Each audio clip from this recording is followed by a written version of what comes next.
Disability comes in many forms. It can also depend on context. Kim Nelson, in her book, A Disability History of the United States, tells of being at a conference in Montreal with a colleague who is blind. She writes that waiters and cabbies were always looking to me to take the lead. But I don't speak French. Luckily, my colleague is fluent in French.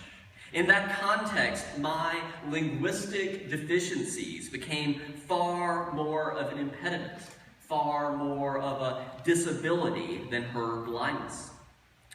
The Americans with Disabilities Act of 1990 changed the context of our country for the better for many people with disabilities, an estimated 20% of our country today, although much work remains to be done. Growing up, I didn't think much about disabilities, primarily because I didn't think I had to. In contrast, my wife Megan's mother was born with type 1 diabetes, which had an increasingly debilitating, disabling effect on her health and eventually led to her death when Megan and her twin sister were 21. And for the 80% of Americans who currently do not have a disability, none of us knows what the future holds. To give just one example, my sophomore year in college, my friend Gregg, who lived a few doors down from me in the dorms, was with a group of 4 of our other friends, and they were driving downtown to a cafe, a trip that we had made hundreds of times, when another driver ran a red light. 4 of the 5 escaped with minor abrasions, as did the other driver. But Gregg was thrown through the front windshield, leaving him legally blind, partially deaf, and in a wheelchair. Not long after that accident, I read the political philosopher John Rawls's landmark book, A Theory of Justice. In that book, Rawls invites us to think through what it means to seek justice. Now, that book is slightly controversial. A lot of people have written criticisms of it, but they're all writing criticisms of Rawls, and that's because he's sort of the elephant in the room and thinking through these modern theories of justice in an enlightened society. So one of his core ideas in thinking about what does it mean to seek justice, and the idea that stuck with me the most, is that, especially in the wake of Gregg's accident, is a thought experiment in which you're invited to imagine you're behind a veil of ignorance regarding the advantages and disadvantages that you will be born with. Imagine that no one knows their place in society, their class position, their social status, nor does anyone know their fortune in the distribution of natural assets and abilities, intelligence, strength, and the like. The principles of justice are chosen in Rawls's thought experiment behind such a veil of ignorance. How would you construct society if you didn't know what your position and advantages and disadvantages would be in it? Rawls assumes that most people in such a hypothetical original position would choose to structure society in such a way that even the most vulnerable among us would have their basic needs met. Because in that thought experiment, that could be you. That could be your child, your loved one. Rawls's theory of justice challenges us that we should fight for the same accommodation and dignity for others that we would want if we were in their situation. Along those lines, the argument could be made that the wheelchair ramp here at the sanctuary, and I've heard this from people, is not, I'm not going to call anybody out, but that it's not the most aesthetically pleasing picture. Though if you were mobility impaired, it could be to you one of the most beautiful features of our sanctuary.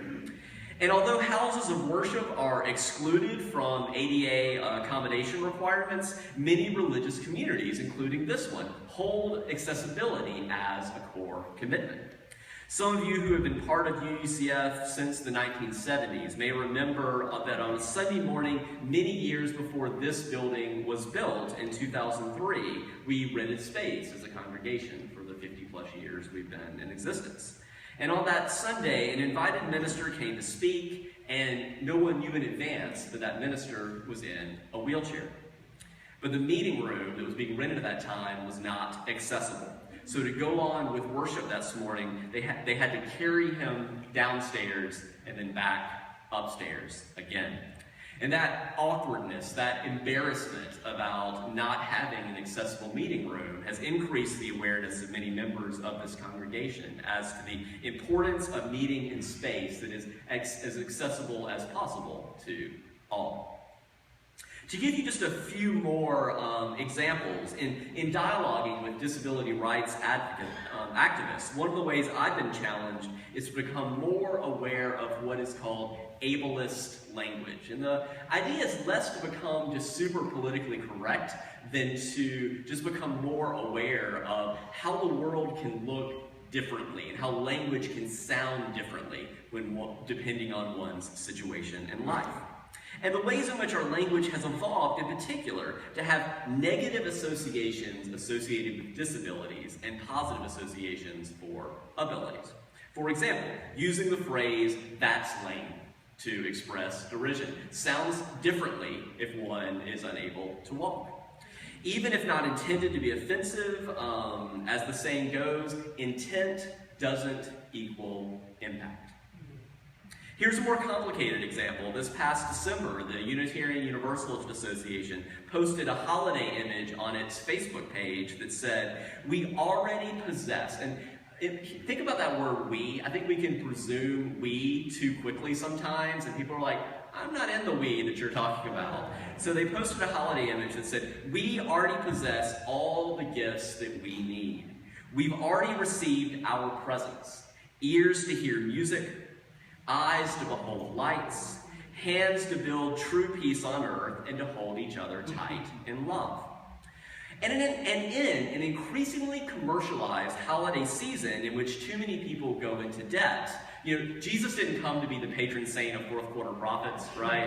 It's a separate sermon, but just trust me on that. So in a overly commercialized holiday season, the message's intent was arguably a good one, to increase people's gratitude for simple gifts and simple pleasures, listening to music, seeing beautiful sights, the ability to extend a helping hand to those in need. But some people were offended at the perception of ableist language that seemed oblivious that some people don't have those gifts and presents, that they don't have eyes to see, ears to hear, or necessarily hands to extend. To give just one more complex example, there are also critics of the UUA's Standing on the Side of Love campaign, which is for standing on the side of immigration justice, standing on the side of lesbian, gay, bisexual, and transgender justice. It's been an incredibly effective campaign, it's been an incredibly important campaign, but people have also pointed out that do we have to say standing on the side of love for those? Now, that slogan can also be understood in the sense of taking a stand, right? And I think important suggestions and some graphics have even been made with standing on the side of love and then having some people standing, some people in wheelchairs, so having different ways of expressing that. So it's not that we can't get past it. And at our best, we must seek to balance an increasing sensitivity to difference with the need to express ourselves with imperfect language, finite language and perception. And in the words of one of my UU minister colleagues, if our mission is perfection, we are doomed to fail. Instead, she writes, I believe our mission is to love the hell out of the world. And what she's referencing there is that we're Unitarian Universalists, and that Universalist half of our heritage started in the 1700s as a rejection of Calvinist predestination, saying that we don't believe that some people are doomed to hell for all eternity, but increasingly came to be a universal love for all people in this world. So instead of worrying about hell in the next world, it was saying, let's just start with loving the hell out of this world. And that means both ways, right? That we can create a hell for ourselves on this world. So she writes, this means being in relationship with the world, and it means constantly expanding who we are. It means challenging ourselves to listen more and to let go of our need to be right all the time, or to respond defensively if someone invites you to consider that there might be an angle you're not seeing. It does not mean we will always agree, because we won't. but it means we will stay in conversation without necessarily demanding that the other person agree that we're right. It means staying in conversation because we want to hear more of the other person's story. To be part of a diverse, pluralistic community seeking to build the beloved community means that we must continually seek to stay in right relationship with one another across our differences and with compassion. And in regard to constantly expanding what we mean by we and doing that with integrity and right relationship, studying the history of how the meaning of the word disability has changed radically over time can give us hope that the definitions and the perceptions and the experiences of disability can and will continue to become more sensitive and inclusive. To consider just a few historical examples, the United States Constitution, and people get, who sort of fetishize the Constitution, get in trouble sometimes. Will say, like, let's have a reading of the Constitution, and they forget some of the really terrible things that are in there. It's an amazing document, right, on one hand, and for the most part.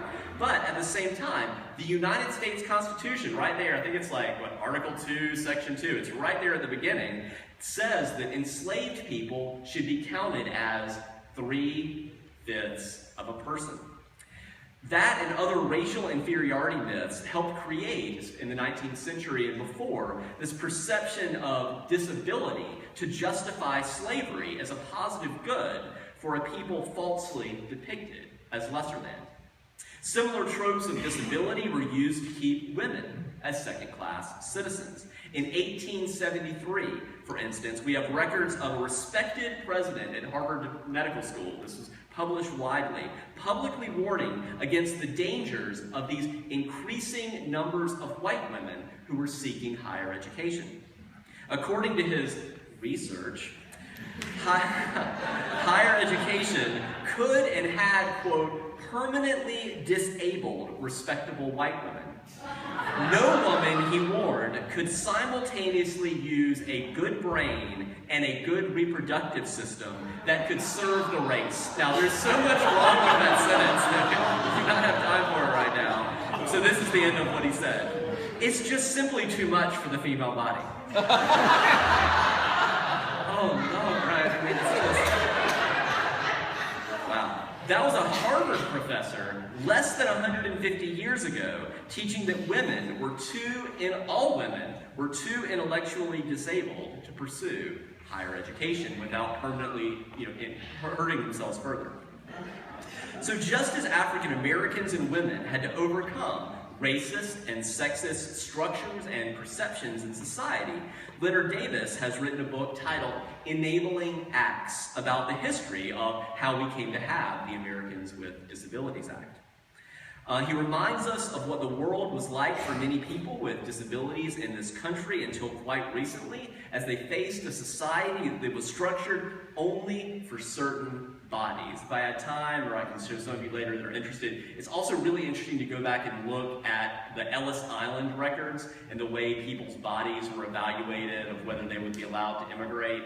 It's so off the hook, I'll just say it that way. For Davis's parents, who wrote this book, were both deaf. He was born hearing.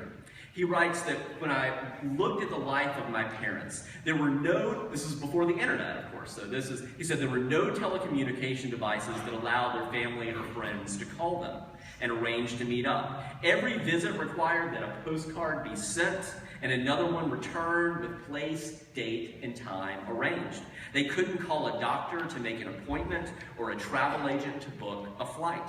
There were no sign language interpreters available for doctor's visits, for hospital stays, even for court dates. They couldn't go to religious services because there were no sign language interpreters, so they couldn't follow what was going on. That remains true here. I'll say more about that later. Movies had no captions.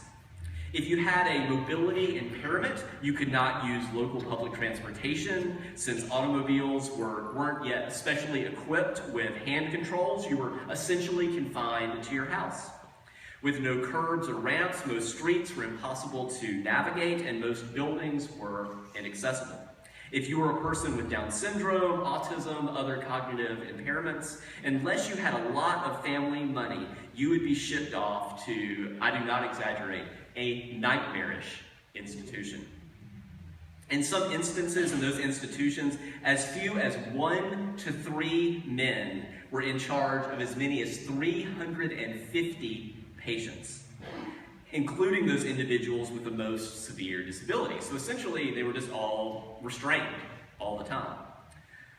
And through the first half of the 20th century, we see even prominent figures like President of the United States, Franklin Delano Roosevelt, hiding and sort of conspiring with the press to hide from the general public that he was paralyzed from the waist down due to polio.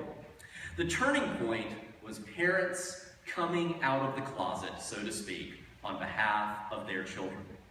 Just as people telling their personal truth has changed the hearts and minds of the majority of the American public about the inherent worth and dignity of lesbian, gay, bisexual, and transgender citizens of this country, so too starting probably most famously with the Pulitzer Prize and Nobel Prize winning author Pearl Buck. Her 1950 book, The Child Who Never Grew, described Carol, her daughter, who had cognitive disabilities, not as shameful, but as a source that is innocent and full of joy.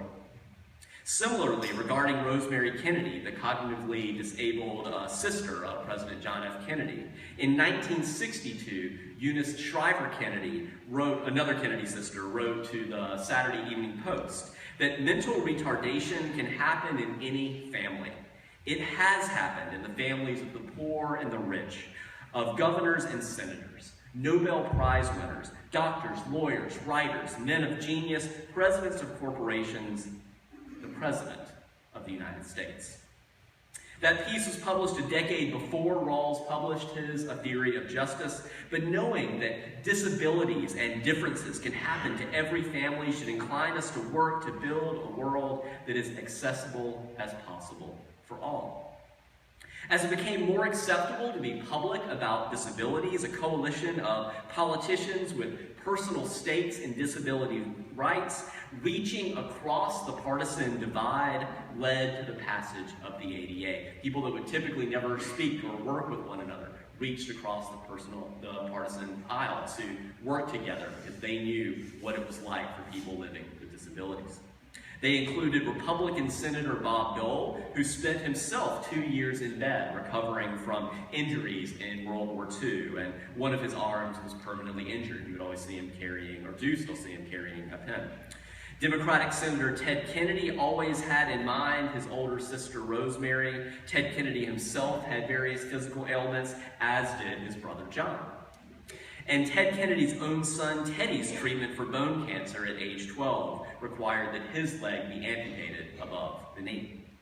Democratic Senator Tom Harkin, who we talked about earlier, his older brother was born deaf, and Harkin spent his childhood with his sibling, learning sign language in the process. The senator also had a nephew who became a paraplegic in an accident when he was in the U.S. Army. From here in Maryland, Democratic Representative Steny Hoyer's wife was an epileptic, and he was a lot of the meetings happened in his office. He was an incredibly active participant for the ADA. Republican Senator Orrin Hatch's brother-in-law had contracted both forms of polio when he was a college student, and his brother-in-law continued through his education and was incredibly successful, even though he had to be in an iron lung every night.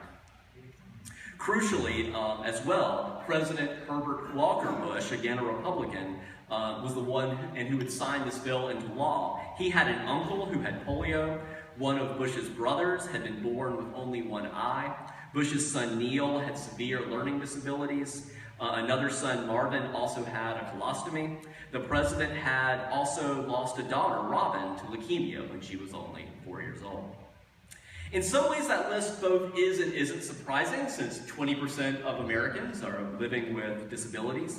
But together, that coalition of legislators helped make our country a more humane place for all. Among other iconic moments that contributed to the ADA, some of you can remember this headline in the newspaper, was perhaps the most unforgettable moment was March 12, 1990. When activists with various mobility impairments crawled with great difficulty up all of the steps to the U.S. Capitol to draw attention to the need for the Americans with Disabilities Act and to protest Congress's slow pace in considering the legislation.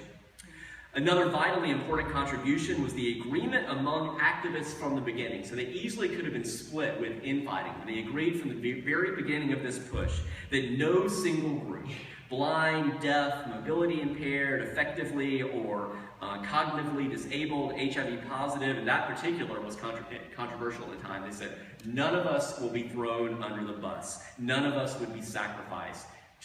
There was either going to be all of us or none of us. It wouldn't just be justice for some of us. As a result, there have been many positive changes in our society in the last 25 years since the passage of the ADA. But the greatest gap in the bill is that the ADA was an anti-discrimination bill, not an employment bill. And that was part of the compromise that was made to get it passed across partisan lines. But tragically, employment numbers have actually worsened in the 25 years since the passage of the ADA. According to the Employment and Disability Institute at Cornell University, 28.4% of disabled adults worked in 1990, compared with 14.4% in 2013. But it doesn't have to be that way. If we look around the world at how we might change these numbers, how other countries have changed those numbers, the most obvious solution, and this is a dirty word in Washington, D.C., that word is quotas, which, although controversial in the U.S., are precisely what has worked in other countries. For example, in France, all companies with more than 20 workers are required to have 6% of their employees be people with disabilities. The average rate of unemployment of European Union workers with disabilities is about 5% of those who want to work. Compare that with 80% of people who want to work in the U.S. The ADA is only the beginning of what is needed. For our part, we here at UCF are fortunate in many ways to have a building that is 12 years old. Our structure is all on one floor. There are many older congregations that are decades and centuries old that have very narrow stairwells that are, multi-floors. So our building is naturally much more accessible than many other religious structures, and we have both hearing amplification devices, we have large print orders of service, other things along those lines. However, we don't have doors that are easily opened electronically. So if you're in a wheelchair coming by yourself, it can be hard. Our doors are actually pretty heavy. It can be hard to get in the building. And even with the large deaf population in our area, we do not yet have an American Sign Language interpreter. But myself and others are looking into the process for potentially hiring an ASL interpreter for at least one of our services. As we look toward building a more just future, the Unitarian Universalist Association has published a new program called Accessibility and Inclusion Ministries. So similar to our LGBT welcoming program, similar to our Green Sanctuary program, we have a new Accessibility Inclusion Ministry program. So I know Sue Thompson and other UCF members have already done, even before that program started, done some work on building a proposal for evaluating UCF and working toward taking the next things that need to be done to make us more accessible. But if you have a particular passion around making UCF more accessible, or hearing this sermon says, I'd like to, that's something I can do, then please do email me, let me know that you'd like to be part of a potential accessibilities and inclusion ministry team. For now, we began this morning by singing, "Come, Come, Whoever You Are." I invite you to turn in your teal hymnals to the related song 1018, "Come and Go With Me." And as we sing, I invite you to continue to reflect on how you might be called to advocate for disability rights in the various places in which you have influence, so that when we sing songs like "Come, Come, Whoever You Are," or "Come and Go With Me," we might increasingly make it possible, not just for some to be able to respond, but for all. I invite you to rise in body or spirit.